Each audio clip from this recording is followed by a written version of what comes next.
Warm good evening to everybody.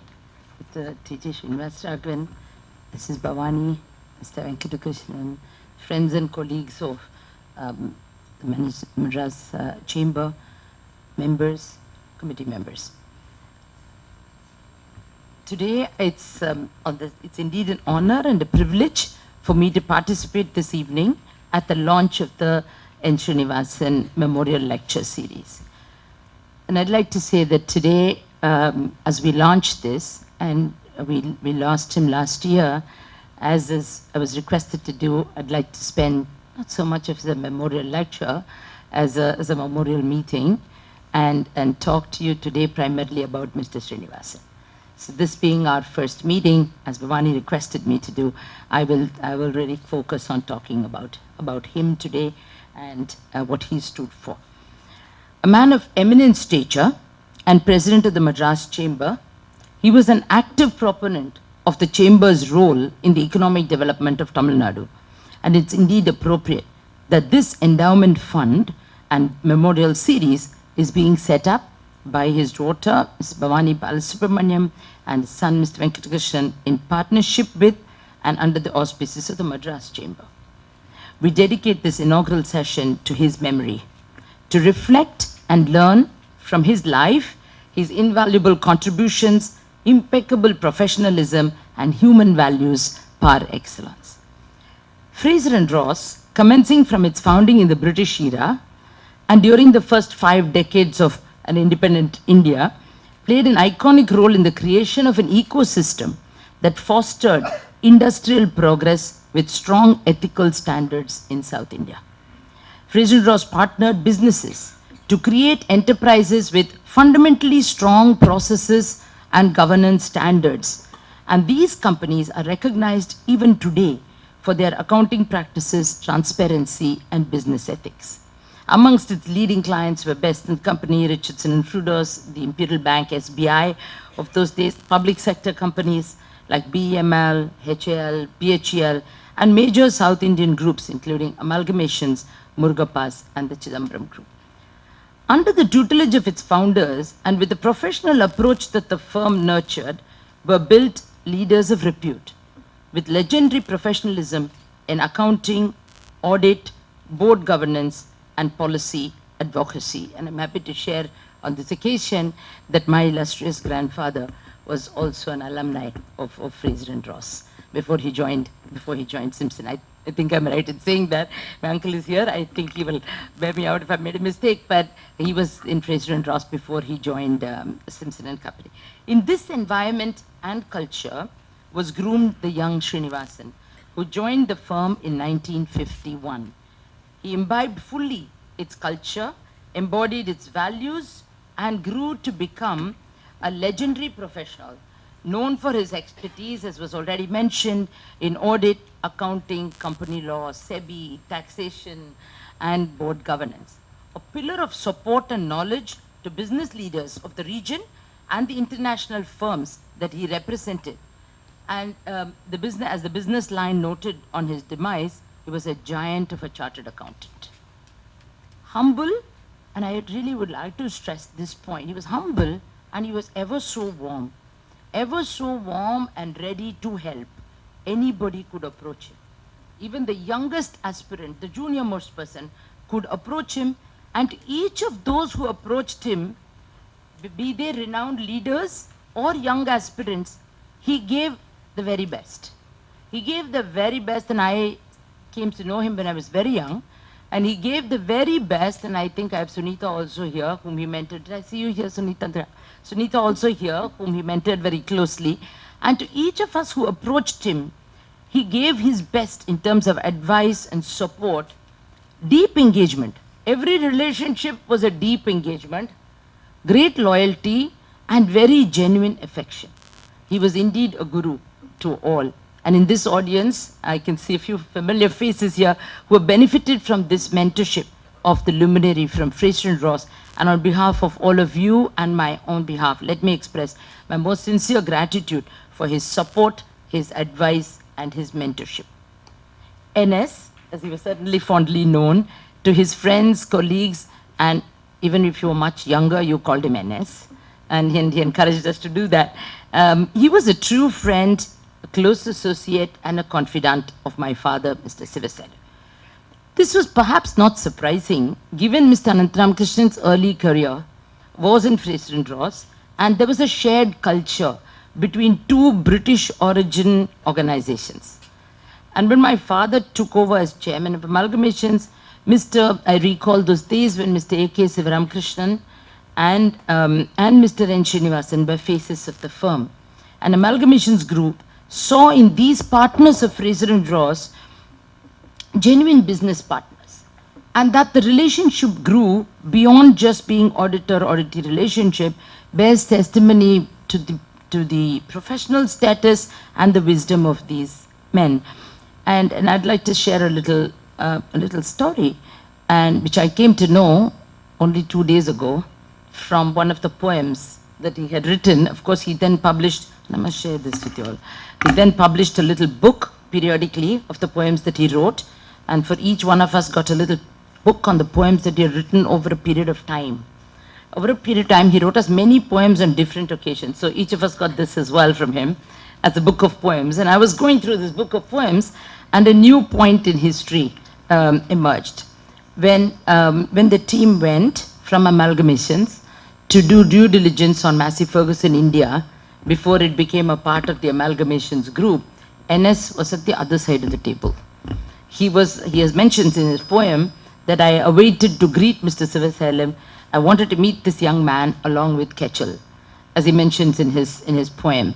And from there on, I think my father quickly and clearly understood that NS in particular was a 360 kind of relationship person. A rare accounting professional, he took tremendous interest in the business of his clients, which was very unusual. Business of his clients, and over time, and I add this for good form, because we have a lot of Fraser and Ross people sitting here. Fraser and time permitting with Fraser and Ross is how I'd like to call it, but he gave a lot of his time. As advisor, as a board member to many of the key companies, TAFE, United Nilgiri and AMCO being amongst them. And in his role as a board member, I had an opportunity to interact with him for a number of years, as I was just mentioning to Mr. Santanam, Vijay Santanam, that for over maybe 2 decades or so, I had an opportunity to interact with him as a board member and as an independent director, and he was quite a star director. And I'd like to take a couple of incidents that I'd like to explain who he was. He was an independent director, and he was very conscious of that role and straddled it very carefully, because he'd support the business but would ensure that the highest governance standards were in place. He wanted the business's vision to be supported, but governance had to be in place. And I'll recall an incident where he guided the company through, and I think Mr. Krishnamurthy will also recall, the first buyback process that we did. And at that time, our laws were fairly complicated. And he had, with his confident understanding of the law and the process, and I think even more importantly, endowed with a kind of air of easy friendship with British partners. I think it was his pedigree that kind of endowed him with that. With that easy friendship, he took the process through and he guided both partners accomplishing that buyback process with a fair degree of ease. And he was a pretty big hit with the British partners. We at Amalgamations always remember him as a strong solution source. We went to him for pragmatic solutions. And when the occasion demanded, as a board director, and I recall this second incident that I'd like to share, not an incident, it's a series of a period in time, when my father was not well and he chaired the meetings of United Nilgiris. He was passionate about the plantation business. He knew it. I think Fraser and Ross was known for its plantation audits, and he was particularly good at it. And he chaired the meetings, and that was fine, but he made such detailed inquiries.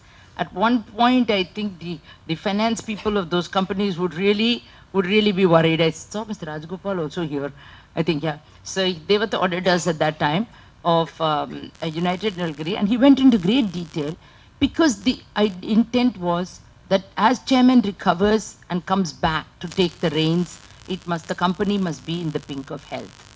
And he gave a very, very elaborate report before every board meeting, and we continued that system even after I took over, and he gave very elaborate reports that we could bank on. So I think he was a board member, not just in these companies, across a variety of companies. There was Reddington, there was UB at its prime, and so on. And every board that he was on, automatically he was the audit chair. This was not necessarily easy for the CFOs, because his audit committee meetings. His audit committee, at one time I had to tell him, NS, please spare these guys. This audit committee is really going on for really long. So he would get into every detail. But it was a delight for the chairman, because once you knew that if he had looked at it, you didn't need to look at it so closely. It was there. It was good. It was good. But the CFOs were not exactly delighted with that thing. But he kept us going, and I think he was a really, to me personally, as a member of the board, he was a great source of strength, and I'd like to acknowledge and express my personal gratitude for that. As NS was retiring, and everybody talked, he just read out a poem about his octogenarian, that he was still active at that stage. As NS was retiring, India was beginning to liberalize. And there were rapid changes, economic policy, business environment, legislative changes, tax reforms. Impact on business was very substantial, and businesses were compelled to respond. So he was consulted on numerous occasions. But in such an environment, I think this recharged him. This recharged him, and literally, if you ask me, I think this whole new environment kept him going. He was kept on top of it.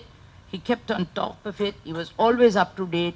And as people consulted him, he gave pragmatic advice with his very sharp insight. It brought out the professional and intellectual best in NS, and filled with a positive energy and genuine interest in the industrial growth of Tamil Nadu. I'll move to the other area, which all of you are really familiar with. He participated actively in trade associations. Trade associations and meetings. Of course, here we heard in the chamber itself, he was on the company law committee for almost 2 decades. First, we heard about the first women directors program.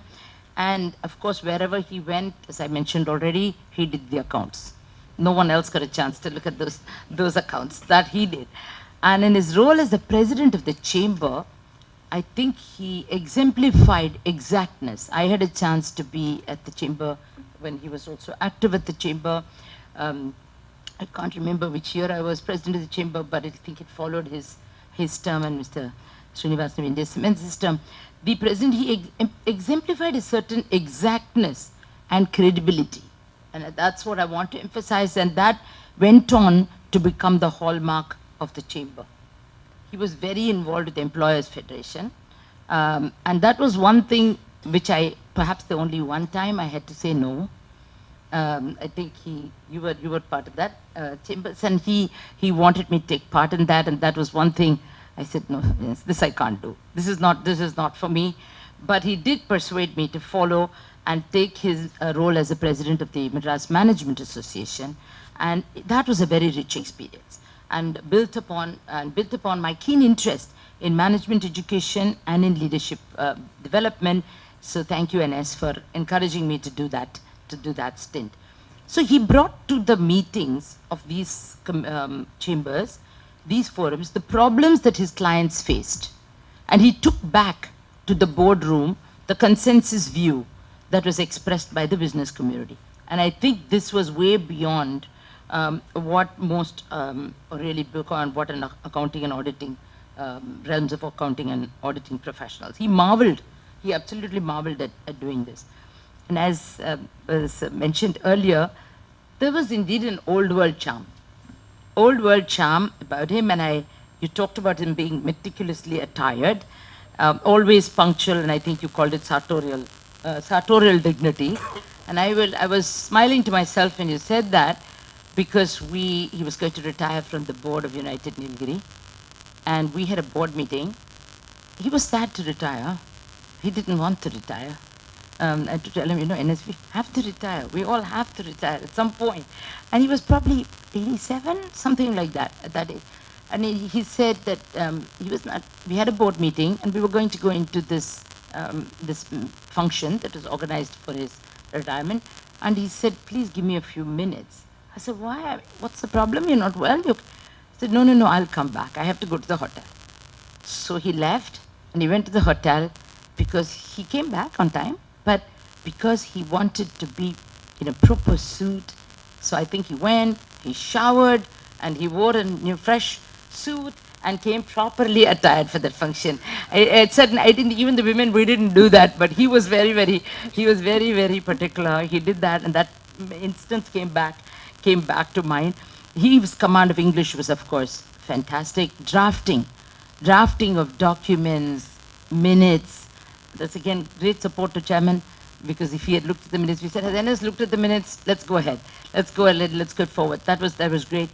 But I think there was something else that I'd like to highlight. We talked about his poetry. He celebrated other people. And that was so unique about him. And so when Bhavani called me here today, I couldn't but accept to come and speak about him, because he always celebrated other people. He was there, he wrote not just a poem, a happy occasion, a milestone achievement, even a sad occasion, brought out a poem. He wrote a poem, and then he went beyond, and I'll perhaps read out a few lines from a poem that he wrote, speaking about his relationship with amalgamations on the centenary celebration of Fraser and Ross. And amalgamations description, he said, decades of association with amalgamations, FNR gave young Mr. Anantaramakrishnan in adoption. Brought he name and fame to both, no wonder. Forging healthy bondage, you still foster. Probably addressing my father there. Amalgamations drew many qualified CAs from the firm. All stayed in your group, only to reaffirm ethical values well imbibed and nurtured, emulating you and so well preserved. He brought out things like this, but I had not just the privilege of enjoying special poetry that was written on eventful occasions, but he was so large-hearted and warm that he went beyond. He organized for everybody he knew, and I'm sure many of you it has happened to.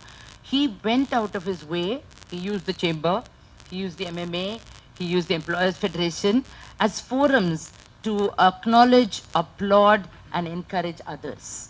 And I think this is something, and receiving appreciation and applause from your colleagues and from your fraternity is so important to everyone as a sign of appreciation. And I think he understood that. He did that for many people. As people would say, he was a collector's edition. It was really a collector's edition, special value, a beautiful life, and he died as he lived. Everyone's friend, duty done, honor won. His life was measured in memories, not in years. And I'm sure many of you carry some very warm memories like I do, and those memories are ours to keep as he remains in peaceful sleep. I feel confident that the Madras Chamber will effectively take forward the series to reaffirm and build upon what NS and Fraser and Ross stood for, with inspiring topics of leadership, knowledge-enhancing topics in the area of company affairs, taxation, and corporate governance, a very carefully crafted series in the coming years. Let me thank, as I conclude, let me thank both Bhavani and Krishnan and the Chamber for this unique opportunity to appreciate and applaud a man who spontaneously and warmly did that for all others throughout his life. Thank you for this opportunity.